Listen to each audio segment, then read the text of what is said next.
아시아 브리핑 시간입니다.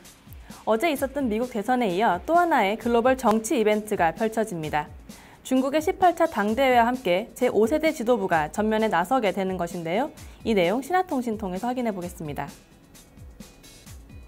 어제 신화통신은 베이징 시간으로 오늘 오전 9시 인민대회당에서 중국 공산당 제8차 전국 대표대회가 열린다고 보도했습니다. 중국 공산당의 전국 대표대회는 5년에 한 번씩 열리는 최대의 정치 이벤트인데요. 이번에는 특별히 시진핑 리커창으로 대표되는 제5세대 지도부가 출범하는 회의로 의미가 깊습니다. 후진타오 주석과 원자바오 총리가 이끌었던 지난 10년이 중국을 미국과 어깨를 나란히 할 수 있는 G2로 부상시킨 양적 성장의 기간이었다면 앞으로의 10년은 빈부격차, 부정부패 등 내부적인 문제점을 해소하는 질적 성장의 시기가 될 것으로 기대되고 있습니다.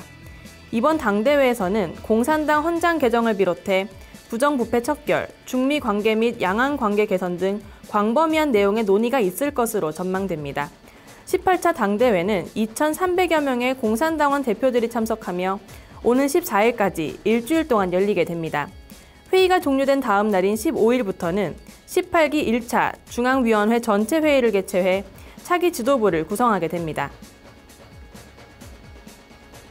최근 중국의 4분기 경제가 반등할 것이란 긍정적인 전망이 줄을 잇고 있는데요.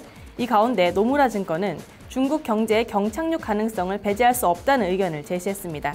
이 소식 CNBC 보도입니다. 어제 CNBC는 노무라 증권의 보고서를 인용해 2014년 말 이전 중국 경제가 크게 둔화되는 경착륙을 맞을 가능성이 3분의 1에 달한다고 전했습니다. 최근 중국 경제는 7분기 연속 위축된 이후 경기가 살아날 것이란 전망이 힘을 얻고 있습니다. 그럼에도 노무라는 은행 부분의 리스크를 이유로 경제 성장률이 5%까지 둔화될 수 있다는 가능성을 내비쳤습니다. 롭 서브 바라만 노무라 증권 수석 이코노미스트는 중국 금융권의 그림자 금융 리스크가 매우 높다며 민간 금융이 부동산이나 인프라 투자로 흘러드는 것에 대한 위험성을 경고했습니다.